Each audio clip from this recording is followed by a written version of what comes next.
As we close out this series on mental and emotional health, we hope this next conversation is helpful as you keep running your race in ministry. Hello and welcome to this called video series, Healthy Pastors, where we're looking at areas of our lives as pastors and ministers we should aim for health in. I'm Steve. I'm part of the called team here at the national office. And joining me today is Pastor Kristen from the Southern New England Ministry Network. It's so good to have you with us. Thank you. Yeah. You know, in this series, we could talk about a lot of different things. We could talk about our spiritual health. We could talk about our physical health, financial health, relational health, which we do. But one also vital area is our mental and emotional health. And so we're just so glad that you're here, part of this, speaking into something that's really, really important. And before we jump into some of the questions, why don't you give us a snapshot of who you are, what you do? Sure. So I am in ministry with my husband. We've been in ministry for about 20 years or so, and we are currently in Southern New England, but we grew up in the Midwest, in Oklahoma, and then Missouri, and then found ourselves in Southern New England. And so currently, I've served in all different pastoral roles with my husband. We've church planted, we've served as worship pastors, small group pastors, pastoral care, and now just in the recent season of ministry assignment, I found myself serving our network as the director of minister care and minister health. That is awesome. And one of the cool things, by the way, I don't know many districts that have something like that, focused on that. And so such a cool thing that you guys have there in Southern New England, and hopefully something that a lot of other networks and districts can learn about, which we'll get to later. But why don't we jump into this first question? Mental health, emotional health, what is it? And as pastors, why is it important for us to make sure that we are mentally and emotionally healthy? Yeah, that's such a great question. First, I think I would want to define mental health. Mental health simply refers to our mental and emotional well-being. And so I think it's recognizing that we are all emotional beings and we need to have intentional practices and a plan where we are on an ongoing way caring for our mental and emotional health. Sometimes we wait until there's crisis or we wait until we've realized that we are just in full-blown stress and have been for a while, and that's when we start trying to deal with our mental and emotional health, but we need to be more preventative. And so I'm so grateful that we're having this conversation. When I think about it in terms of ministers and pastors, I think it's remembering that we are in a role or an assignment that carries a lot of weight and a lot of responsibility. So we are helping professionals or caregivers, if you will. And so as we're pouring our lives out for others, we need, of course, to make sure that we're being poured back into, and that includes care for our soul. And so our mental and emotional health. Yeah. You know, for years, it almost felt like this wasn't a thing. And in the last couple years, the last decade, maybe, it feels like it's become more of a thing where that's happening. Why do you think that's the case? I think that's a hard question to answer. I think there's probably a lot of complex reasons and factors for that. I mean, one just that immediately comes to mind is our experience of the pandemic, 4 years ago, I guess it's been, and what I think that exposed for us, mental health and this conversation and addressing these important areas of our life have been around for forever, but there was always such a stigma around that. Oftentimes it was difficult for us to speak up and say, you know what, I'm really struggling or I need help. I also think that there are more resources available. As we have technology, we have resources just at our fingertips, things that we can access, which I'm really grateful for. The mental health professional field is growing. So if we're someone who has struggled with kind of this chronic anxiety or chronic depression that is hard for us to overcome on our own, we know that we can reach out and find a therapist or find a mental health professional to help us create a treatment plan. So I'm grateful that the conversation is growing. I like to think of this conversation about mental and emotional well-being as part of our discipleship too. And so it's not this kind of topic over here, but that it's this whole part of who we are, which is why I love that you're doing the Healthy Pastors resource that is integrating every part of who we are. God made us whole people in the image of Him, and we need to care for every part of who we are. Yeah, I couldn't agree more. And I think you are part of that solution in making sure that it is part of our lives as not only pastors, but as just Christians. Where did your passion come from when it comes to this topic? How did you get into this, and where did that start? I think I would have to say that it really was birthed out of my own story and my own journey. In my 20s, I experienced a series of losses, one after another. It was about a 6-year period. I lost both of my parents in that 6-year period. I experienced a really traumatic birth of my first child, Kevin, our oldest son. He was great and he was healthy. I was not. It took me a long time to recover. We also experienced our first, ministry loss. We kind of all probably have one, right, of that really bad ministry experience. So all of these things were happening, and it just culminated into a very severe mental health crisis for me personally, where I was kind of just in the throes of anxiety and depression and really struggling to make a lot of sense of it. At the time, that was probably about 15 years, a little over 15 years ago.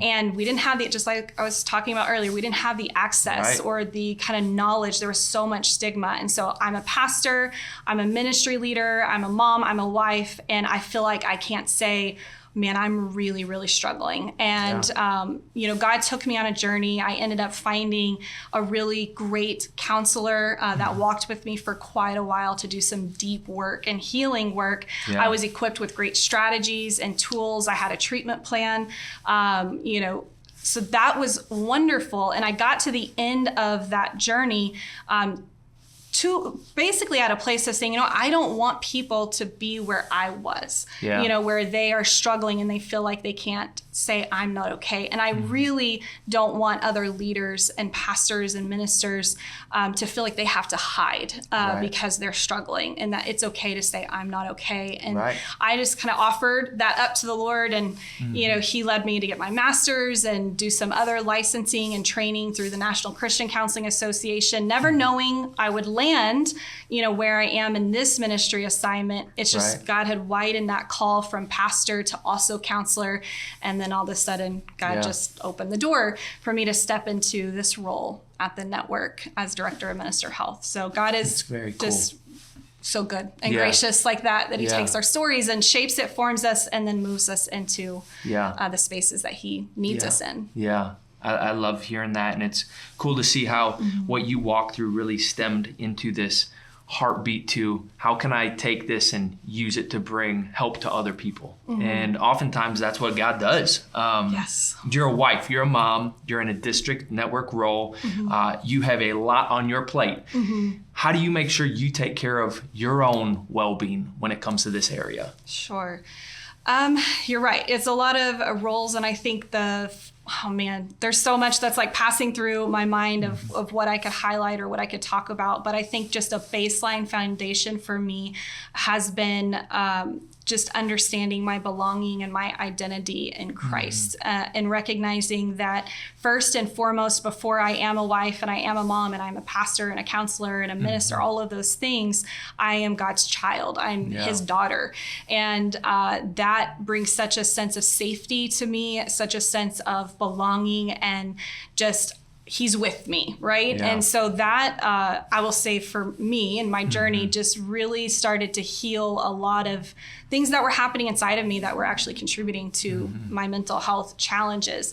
Second, I'm so grateful for the knowledge and the understanding that we have, that God gives us through science and psychology.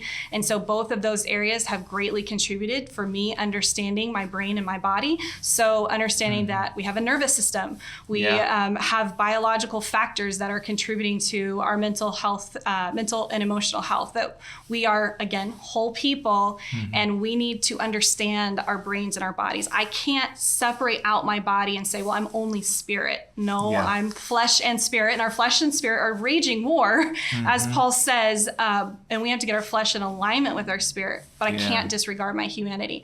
So having that knowledge and understanding has then led me to, okay, if this is what's happening in my brain and my body as well, then what are are some strategies and some tools that I can learn to help me manage that that mental and emotional health? And I've done that with a counselor. I've done that with doctors. I've done that with medication. I've done that with really practical, again, strategies like cognitive behavior therapy and things like that. And it's been so powerful to take the power of the Holy Spirit and the love of Christ and pair that with all of those other things I mentioned, the really practical approaches that we have. Yeah, that's great. What would you say, Kristen, for somebody that maybe doesn't have the financial resource to do some of those things that you just mentioned? Are there things that they can utilize right where they're at with what they're walking through? What would you say to that person that might be watching? Yeah, that is a very real challenge and struggle. One of the things that I do in my role in our network is I kind of help bridge the gap between where a person is and the things that they're up against in their mental and emotional health, and kind of bridge that gap to resources that may be available. And I know I've experienced this, that financial challenge or even insurance, especially as ministers. We don't always have the best insurance access. And so I would say most practically speaking is first, please don't do it alone. One of the dangers to my health that I had was that I wasn't saying a whole lot about what was actually really happening. Like I would share with my husband, he knew I was struggling, but I didn't share the depths of the struggle with him until much later. And so I think if you can make sure that you are telling somebody and letting them know, hey, I'm really not okay, or I'm really struggling, I think then you have somebody in your corner to hold you accountable and support you. Second, I also think that the internet can be a dangerous thing, but the internet can also be really helpful. And then also there is, different available opportunities that are growing and building. Whereas if you don't have insurance, there's online telehealth and other things like that. But again, the access question is a very real challenge and a very real struggle. And I think just the biggest advice I could give is don't get discouraged and don't go it alone. Be patient with the process of that. Good. That's very good.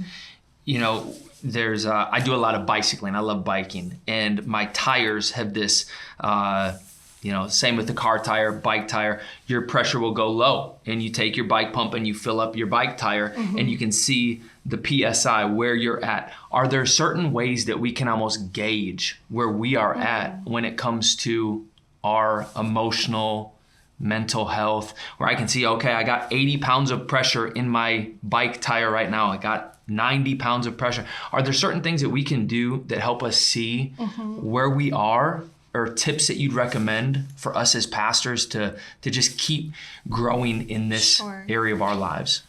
I think that's a really important question to ask, because what I hear you saying is, how do we pay attention?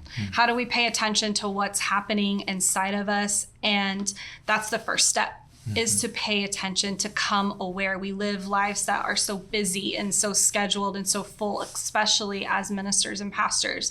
And so I think the first thing that we need to do is we need to really slow down, and we need to have an intentional practice of how, whether it's in our day or it's in our week, that we have these moments of solitude, just ourselves and with the Holy Spirit, to really ask the question, how am I? How is my soul?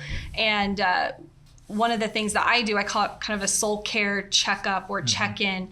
And I'm looking at basically four areas. Care for my spirit, so obviously that is, the work of God in my life. How am I connecting with God? Am I in loving relationship with Jesus, fully receiving the love that Christ has for me? Is my being coming before my doing? Do I trust and believe that God cares more for who I am than he cares for me in what I do for him? Second is care for your soul. And so how is that different than spirit? Well, I kind of look at it and say, soul can kind of incorporate our mind. What am I thinking about? What are those kind of thought patterns that maybe are negative or false that just keep running through my mind, and they're contributing to my emotions and the difficult emotions that are coming up? Am I kind of storing anger inside, or frustration or confusion? Kind of slowing down and saying, how is my thoughts? How are my emotions? How am I processing those with God? And then I would also say in this area of soul is, how is my will? And by that I mean, what am I trying to take control of that I am not supposed to be taking control of, that I'm trying to grasp, and I need to surrender my will, surrender my will to the Lord. And then third, care for your body. You know, am I getting enough sleep? Am I, drinking enough water? Right. Am I, is my nutrition on point? Am I taking care of myself? Am I getting my annual checkups? How many of us in ministry, we're just going so fast that we're not even getting our annual checkups done, that we're not paying attention of health risks and things that are happening. It's almost like we're trying to care for people, but we're not caring for ourselves. Exactly. Yes. And then the fourth area would be care for our relationships. Yeah. And so we can ask the question, am I in community with others? One of the greatest dangers to our mental and emotional health is isolation. And that they say, even research shows that happens a lot for ministers, and it can lead them to burnout. Yeah. And so am I in community and friendships and relationships? How is God's love and care reflected in my parenting, in my marriage, in my singlehood?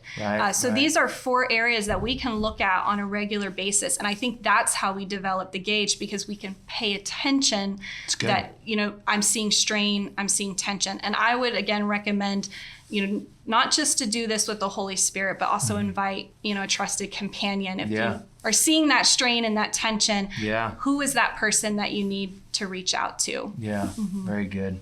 I'm sure there's people that are stepping into ministry, maybe in ministry right now, and they've experienced maybe some hurt, whether it's from another person, church hurt, various things. How can we become more resilient in our just journey through life when it comes to these areas, and maybe to one person or multiple people that have walked through some of those things? How can we move forward the way that God would want us to? Sure. I think resiliency should probably be a goal for all of us. I know whether it's, in counseling, or it's in pastoring, or it's in parenting, like all these areas where we are helping and caring for others, we want them to learn to become resilient, and we ourselves want to be resilient.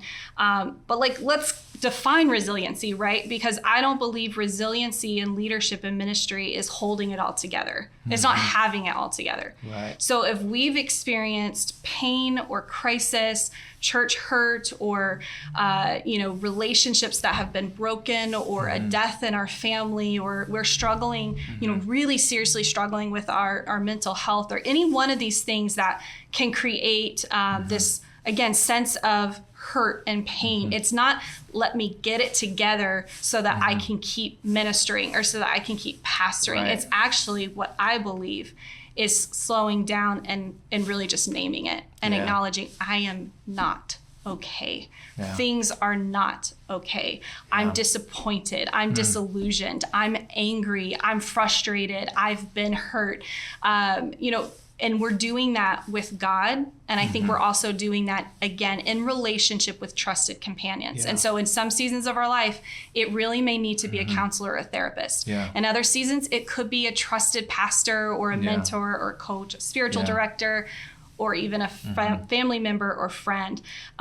Paul talks about resilience, but he calls it patient endurance. And if we think about the life of Paul and the writing of Paul, Paul talks about his weaknesses. He talked about his frustrations. He named all the stuff that was happening inside of him, and yet he also talked about patient endurance. And so there's something there with this pairing of naming it, identifying it, processing it, grabbing a hold of the strategies that are available to us, allowing God to heal us and transform us. And in all of that is this endurance, this character that is being developed in us over time. Yeah, that's great. As pastors, we need to continually become more resilient. And this is such an important topic. Here's something. Maybe someone who's wanting to just start this. Hey, I recognize I've not necessarily put a focus on this area of my life, being mentally and emotionally healthy. What's one piece of advice that you would say? Here's a way to start that process, and just to be aware of it. Starting is one of the greatest challenges, I think, right? Starting, we can kind of just get, again, I've been here. It's like you get all kind of like in your head and in your heart, and it's hard to know where to begin. And so I think I probably have said this in our time together, but just confessing it and naming it. And I think that first hopefully starts with God, you know, to say, I feel safe again. And now going back to that belonging, that I feel safe enough with God to say, God, I'm not okay. And help me figure out what is happening. Because sometimes we don't even know how to name why we're not okay. Just like start that, you know, confess with our mouth and to share that with God. But the Bible also says not just to share it with God, but confess it to another, one to another. And so again, who is someone in your life that you trust and you know I can talk to them about this? And that is just a first step. It is not the only step, but it is a first step. And then if you don't have that person, because I think it's really important to acknowledge that some of us may not feel like we actually have that trusted person that we can go to, that we would feel safe with, especially as pastors and ministers. And so I would say if that is you, then I would look at what does it look like for me to find a counselor? What does it look like for me to find someone that doesn't know me, that's not in my sphere of influence, and I can just connect with them? Just sometimes that first step is so empowering of reaching out. And we've talked about some of the ways that you can do that. Your videos that you shared on earlier, such helpful, practical things. So if you're tuning into this one and you've yet to check out those videos from Kristen, make sure you do so, because there's some very practical things around this topic. Some fun rapid fire questions before we close. You're a mom, you're a wife. What do you enjoy doing with your family? Oh, gosh. So I think that would probably be up for debate a little bit between my children and my husband and I. As they get older, you know, they're preteen and teens. I love my kids. I actually didn't mention them earlier, so I have to right now, if that's okay. So my oldest is Kevin. He's about to turn 16 in January. Middle is Paxton, and he's 12. And my youngest is Haven, and she is almost 11. So we're in a new phase of parenting that is hard. And they know it's hard because we told them this is hard, but it's also really life-giving and beautiful. So my husband and I love going on hikes. We love walking in nature. We love being outside, exploring, taking long drives. We love the coast, and we absolutely love coffee. Coffee is our most favorite thing in the world. Favorite coffee drink? Favorite coffee drink. I'm a latte drinker. Okay, so don't judge me, because some people are like, oh, you're not a real coffee drinker if you drink a latte versus an espresso. So my husband's an espresso drinker. I'm a latte, but it has to be good espresso. I have to be able to taste the notes of the espresso and the roast. Now, I could talk about, we can take over the video. I love it. Well, I want to know, you live in such an amazing area of our country, the Northeast. Favorite coffee spot where you live? Favorite coffee spot. You're about an hour outside of Boston. Would it be in Boston? Is it in your town where you're at? Favorite coffee shop? Okay. My favorite one, I think, in town where I'm at, and it's called Radial Coffee. They just opened a year ago. But honestly, my favorite coffee is at home. We invested in a really nice espresso machine, and we have kind of perfected it. And we use a coffee roast called Give Coffee. Give Coffee, they have a great kind of charitable donation, just giving through their coffee sales. And anyway, they have a great mission, but they're too far for us to go to. So we order their roast and we make it at home. That's awesome. Yes. So being in the Northeast, favorite state to visit? Yes. You live in Massachusetts. Favorite state to visit in that part of the country? Definitely Maine. Okay. Yeah, we have visited Maine every summer, at least once or twice a summer, since we've lived in New England. We moved to New England in 2008. So 16 years ago. So definitely Maine, on the coast. So next big question. You've been there 16 years. Are you a Red Sox, Patriots fan, or where do you or your family hold your allegiance? I feel like I could get in trouble for my New England family if I say this on video. So I don't follow sports a whole lot until my kids have gotten into sports. But I don't think I can claim an allegiance to a sport because I don't watch it. Just feel like that's not fair, you know? But sure, New England, Red Sox, I love them. Patriots, why not? Absolutely. There you go. Why not? Absolutely. Why not? Well, it has been such a pleasure having you part of this. Thanks for just investing into us as pastors, ministers. And I believe this is stuff that we're talking about that even people outside of a part-time, full-time, ministry role can gain from. Absolutely. And so thank you for speaking into this. And for those that are watching, thank you so much for joining us on this episode as we talked about our mental and emotional health. We have a lot of amazing resources in this series, so make sure to check them out as we continue talking about how we can be healthy in life and ministry. We'll see you on the next video.